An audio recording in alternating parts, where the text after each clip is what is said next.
checking out the recent video that franchise guy dropped, go check out his channel. That franchise guy on YouTube. He honestly has the best like solo content in terms, or at least the most in-depth content I've seen so far of the football season. He covers every team, but whenever he covers the Panthers, I make sure to check him out because he does these deep dives right here that are awesome. So he goes and does a deep dive on every team. But we're checking out his quarterback rankings, and in this one, he's talking about Bryce Young. So yeah, I'm just gonna be streaming this. Okay, I'm gonna be uploading a lot more videos, so make sure to subscribe and like and all that if you enjoy the video. But yeah, let's get right to it. 31. And now we have in his own tier Bryce Young in the good now but going to be great tier. I really do believe Bryce Young will be a better quarterback right now than everybody we've talked about so far. Let's go. But I think as early as the end of this season, he could be a top 10 quarterback. I am that high on I almost said Jalen Hurts. The Alabama connections are getting to me, but I really am that high on what Bryce Young can be. It's same, for one, I think he does read defenses. He is accurate. He does have the arm talent. He does attack the middle of the field. Don't let the size fool you.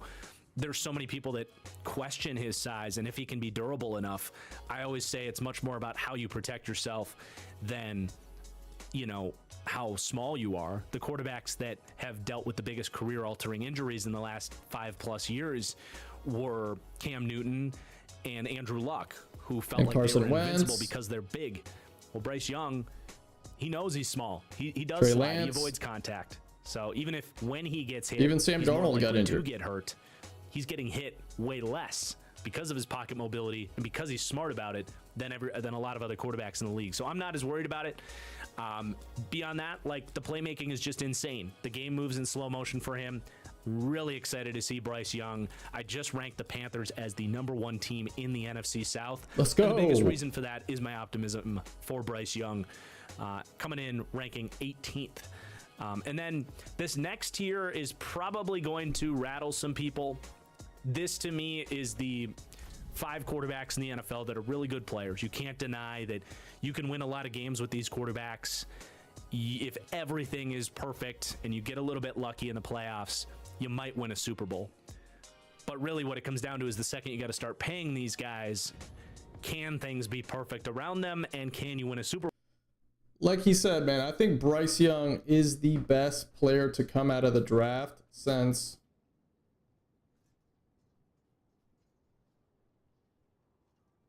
all right, let's go back. Let's see. He's definitely going to be better than Trey Lance, who the San Francisco 49ers spent, what, 3 first-round picks on him? And look what he's done. And people are saying we somehow overpaid for Bryce Young, even though we gave up a receiver that, yes, was good. But how good is a receiver? What's the point of a receiver if you don't have a quarterback? There's no point. There's no point in having a good team if you don't have a quarterback. So I will trade a receiver who last year, I mean, did he break 1,000 yards? No. Like, we were just going to be stuck in the middle of nowhere if we don't trade our assets, which unfortunately is what happened with Bryce Young, man. Like, we needed a quarterback. We needed to get one. And we jumped up to first. I thought we were going to jump up to like 3 or 4. And like, I was looking at Anthony Richardson tape. I was like, oh my God, who am I going to settle for here?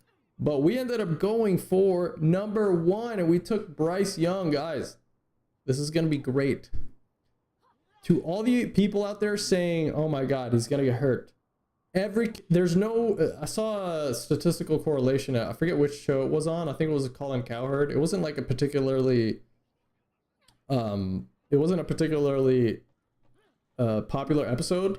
But there was this GM talking about how there was a correlation between size of the QB, height, and like the size of the QB and their injuries, and there's no correlation. So basically saying tall quarterbacks get just as injured as small quarterbacks.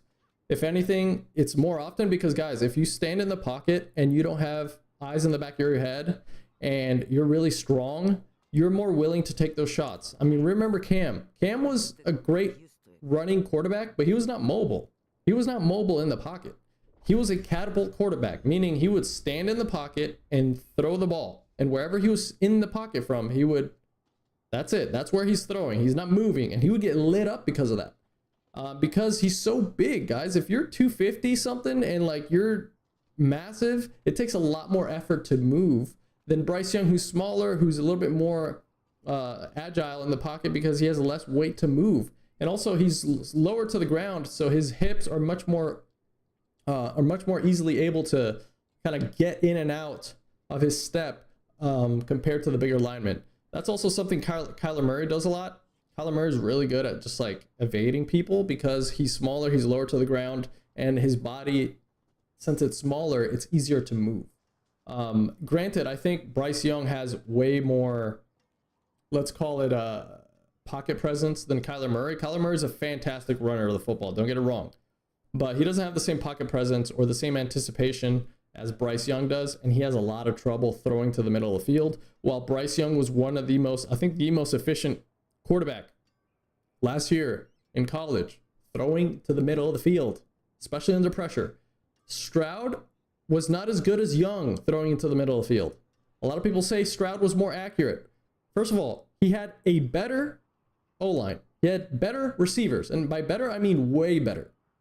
Right? The only player to come out in the first round for Bryce Young and the Alabama team was their running back, Jahmyr Gibbs, which is one of the least like valuable positions to have on your team. Granted, Jahmyr Gibbs was good, right? But CJ Stroud had Marvin Harrison, a future first rounder, a future top 3, right? That's a big difference. Top 3 type pick versus a, let's say a 12 where Jahmyr Gibbs went. And even that is, let's be honest, that's overvalued. Like, I'm not sure why the Lions went for that at 12. That's crazy to me, in my opinion. I would have rather gone D lineman or O lineman or something like that, but whatever. They also had the lineman, the tackle coming out. I think the tackle and the center from Ohio, either now or the next. Basically, that OSU team was loaded with first round picks or future first round picks, meaning next year they're going to be a first round pick. I think both tackles and the center are either first round picks or future first round picks. Every receiver Stroud was throwing to is either a first round pick or a future first round pick. The wide receiver 1 and 2, and Njigba, Marvin Harrison. And I'm saying this because there needs to be a contextualized understanding of why we picked Bryce Young and why so many people are so high on him. And the people that are low on Bryce Young never mention his play. All they mention is, what if he gets hurt? All they mention is, what if he can't see? Right? What if he can't see? Kyler Murray, being as short as he was, not being able to target the middle of the field, went on multiple MVP-like runs until he got injured. And then he lost DeAndre Hopkins. But there was a 7-game stretch there where the Cardinals were not losing. And then they had many key injuries. And that Cardinals team is garbage, guys. The Cardinals are probably the worst team in the NFL consistently for the last 3 years. Next year, they might have back-to-back 1 and 2 first-round picks. Isn't that crazy? So the whole point of this is just to say, listen, man, we are going to succeed. This is going to be a fantastic season. This is the time to be excited for our team, guys. There's a lot of people out there who are tedious, scared. Oh my God, what if Bryce Young isn't good? Yeah, but what if Bryce Young? Listen, man, we got the first round pick. We got our pick of the best player that played a Heisman at high level in college throughout the entirety of his college career. Throughout the entirety of his entire football career, he has been good. He has never not been good at football, ever. So in my opinion, if he gets the NFL, if he was really good in college, the highest level in college, elite, and he was really good in high school, the highest level in high school, elite, he's going to be elite, in my opinion, in the NFL. Oh, but the linemen are bigger. Oh, but the defenses are bigger. What did he do against? He carved up Georgia until half his team got injured. And then, yeah, he had trouble with Georgia because, I mean, what are you going to do? Like, he carved up Georgia, guys.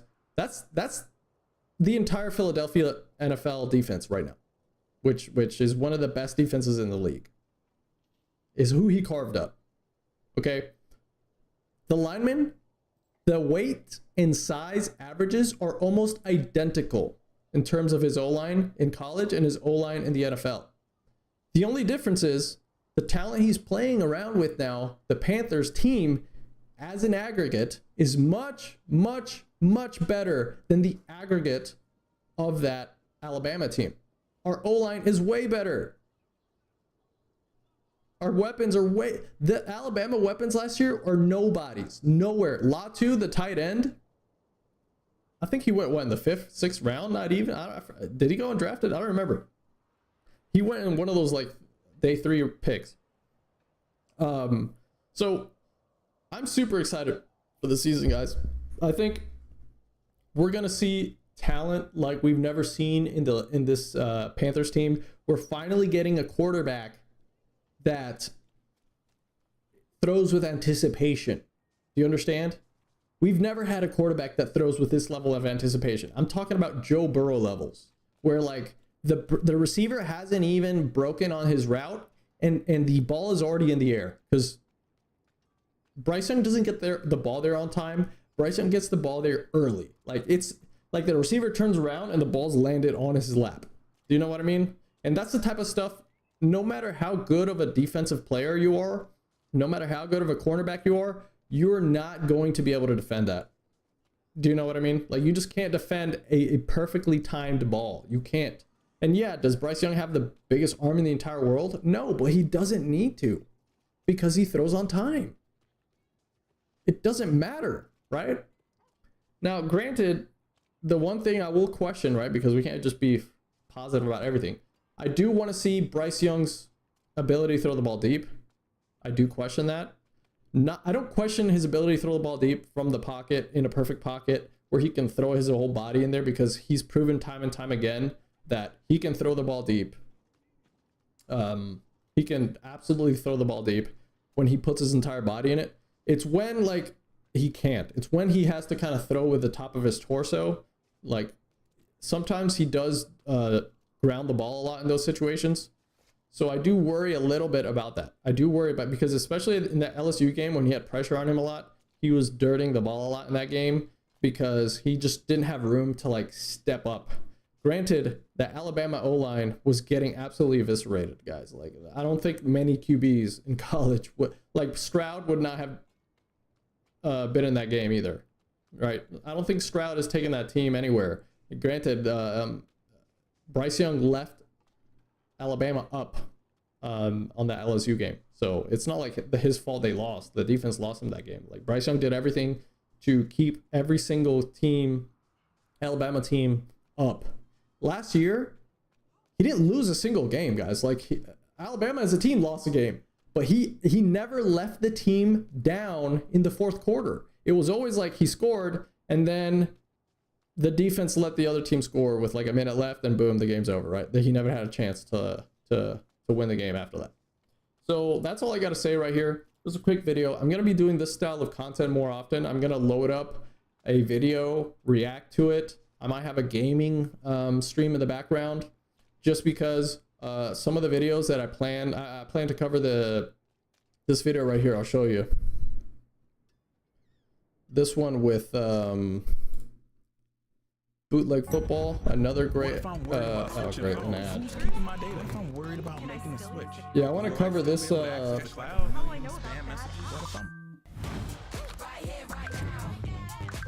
These guys. It's the one with Brett Coleman. So long since.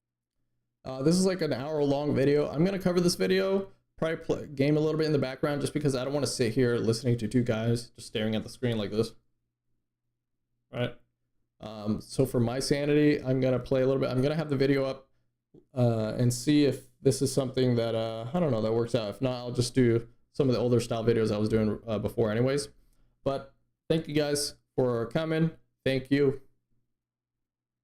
Follow, like, subscribe, all those things, baby. Dre's out. Hasta luego, guys.